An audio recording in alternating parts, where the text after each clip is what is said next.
Assalamualaikum, hai apa kabar anda semua? Bersama saya lagi Nazir bin Abdullah. Pada perkongsian kali ini saya akan kongsikan kepada anda semua bagaimanakah cara kita agar pokok bunga kertas kita tetap berbunga rimbun pada musim hujan. Yaitu teman, bagaimana cara agar pokok bunga kertas kita tetap berbunga rimbun walaupun pada musim hujan. Baiklah teman-teman ya, sekiranya anda ingin mengetahui bagaimanakah cara yang saya kongsikan kepada anda dalam perkongsian saya pada kali ini, pastikan anda terus mengikuti perkongsian saya ini dari mula hingga selesai. Oke, jom kita teruskan. Oke, baiklah teman-teman ya, seperti biasa teman-teman, untuk perkongsian saya kali ini saya kongsikan khas untuk anda seorang peminat pokok bunga kertas ya, yang mana anda yang masih belum tahu bagaimanakah cara anda untuk mengekalkan supaya pokok bunga kertas anda tetap berbunga rimbun walaupun pada musim hujan. Baiklah teman-teman ya, seperti biasa teman-teman, saya akan kongsikan kepada anda secara santai saja, secara bareng-bareng, secara ringkas-ringkas saja. Oke, pastikan anda terus stay bersama saya. Oke, baiklah teman-teman ya. Apa yang kita perlu lakukan untuk memastikan ataupun agar pokok bunga kertas kita tetap berbunga rimbun pada musim hujan adalah kita boleh melakukan 4 perkara berikut. Okey, yang pertama sekali apa yang anda lakukan ialah teman ya, pastikan anda melakukan proses stres air. Ini yang dinamakan proses stres air. Ingat ya, proses stres air. Okey, bagaimanakah kita cara melakukan proses stres air pada musim hujan? Okey, untuk melakukan proses stres air pada musim hujan ya teman-teman ya, apa yang anda perlu lakukan ialah pastikan anda menyediakan sama ada kertas plastik ya, plastik bag ataupun apa saja bahan yang anda boleh gunakan untuk melakukan proses stres air ini. Okey, bagaimanakah caranya? Okey, caranya ya teman ya, ambil plastik bag ataupun kertas plastik. Okey, lepas tu apa yang anda perlu lakukan ya, anda ambil kertas plastik tadi, anda tutupkan kertas plastik tadi di bahagian pangkal pokok yang anda tanam pada dalam pot anda. Contohlah ini terutamanya untuk anda menanam pokok bunga kertas dalam pot ya, sama ada pot itu besar atau pot kecil, itu terserah kepada anda ya bagaimana saja. Yang penting anda ambil kertas plastik tadi, anda tutupkan bahagian pangkal, iaitu apa yang anda tutupkan ya, anda tutup media tanam, tanah tu ya yang anda dalam pot tutup, pastikan tanah itu tidak terkena air hujan. Lepas tu sama ada mengikat dengan menggunakan tali bahagian tepi pot itu berluar pasu tu ya, ataupun anda menahan dengan menggunakan batu ataupun batu bata ya, untuk supaya kertas plastik itu tidak jatuh keluar. Okey, itu yang anda perlu lakukan. Okey, lepas tu teman, langkah yang kedua ialah apa yang anda perlu lakukan di sinilah agar pokok bunga kertas anda tetap berbunga rimbun pada musim hujan ialah langkah kedua ataupun perkara yang kedua ataupun cara yang kedua ya teman-teman ya, pastikan memastikan ada cahaya matahari di antara beberapa hujan.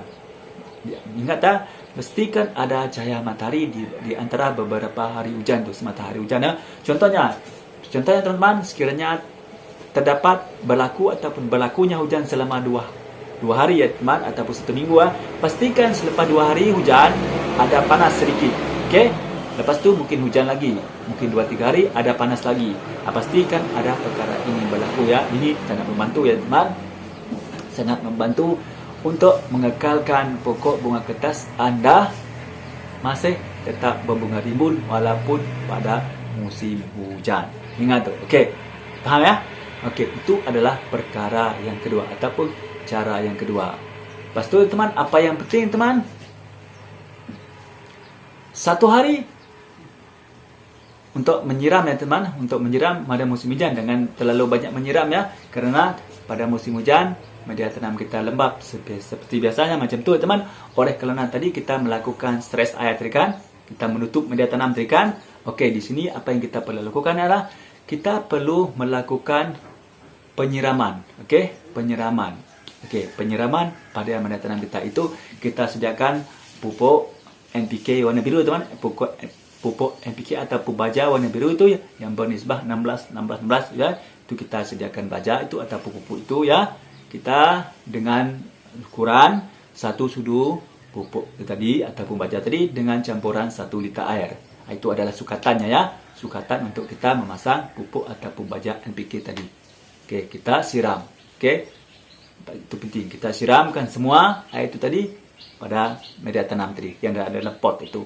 Okey, siram semua media tanam tadi ada dalam pot itu. Itu adalah langkah yang kedua ataupun cara yang kedua. Okey, Kemudian cara yang ketiga ataupun langkah yang ketiga adalah teman, apa yang anda boleh lakukan ialah kita siram ya, kita siram air pupuk dan dicampur air tadi ya ke dalam media tanam. Okey. Itu yang penting, kita siram pupuk yang sudah dicampur air tadi ke dalam media tanam kita itu. Ini adalah cara ketiga teman. Lepas tu kita tutup lagi. Kan tadi kita tutup media tanam dengan kertas plastik kan? Kita buka dulu, kita siram ke dalam tu. Okey? Siram. Okey? Kita tutup balik. Lepas tu apa yang perlu kita lakukan adalah kita biarkan selama 24 jam dulu. Jangan terkena air hujan ataupun jangan kita siram dengan menggunakan air lain lagi ataupun air biasa, contohlah air pipe kan teman-teman. Jangan ya, biarkan kita tutup dulu selama 24 jam, tutup dulu biar air itu meresap, air pupuk itu meresap ke dalam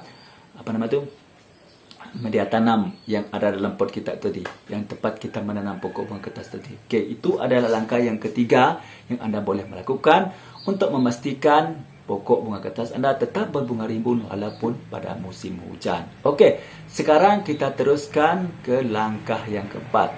Langkah yang keempat ini sangat perlu juga ya teman-teman ya.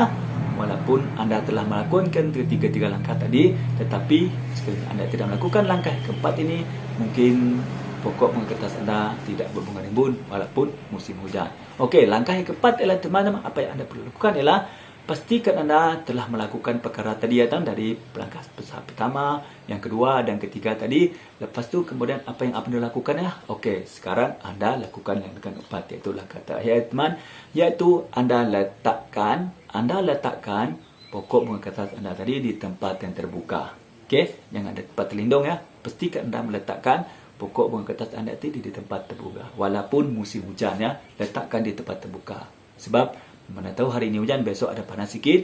Okey, anda sudah memberi cahaya untuk pokok bunga kertas anda tetap subur dan tetap berbunga rimbun walaupun semasa musim hujan. Kenapa teman-teman? Sebab pokok bunga kertas ini adalah merupakan satu jenis pokok yang sangat memerlukan cahaya matahari untuk membantu kesuburan daun, cabang, batang dan juga penting-penting ya, dan malahan bunganya juga. Kerana pokok bunga kertas sangat memerlukan cahaya matahari yang cukup. Okey teman, setelah anda melakukan keempat langkah ataupun cara itu tadi teman, insya-Allah sekiranya anda melakukan dengan betul, pokok bunga kertas anda tetap akan berbunga rimbun walaupun pada musim hujan.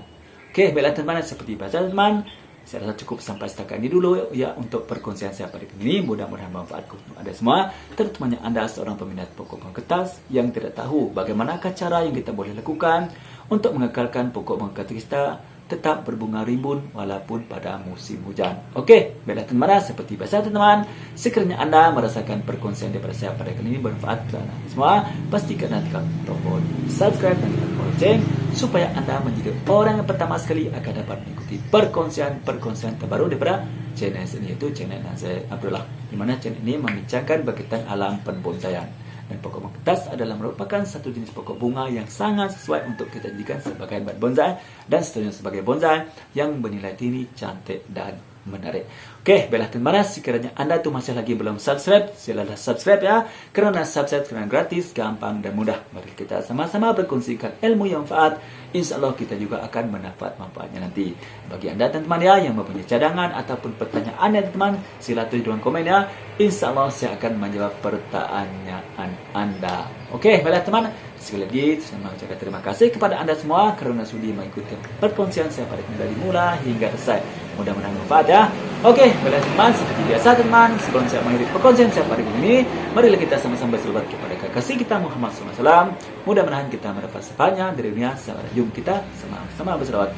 Bismillahirrahmanirrahim. Allahumma salli ala Sayyidina Muhammad wa ala alihi wa sahbihi wa barik wassalim. Baiklah teman, cukup sampai setakat ini dulu untuk perkongsian saya hari ini. Mudah-mudahan saya akan berjumpa anda lagi di perkongsian saya akan datang. Salam satu ubi, salam bonsai, assalamualaikum, bye bye.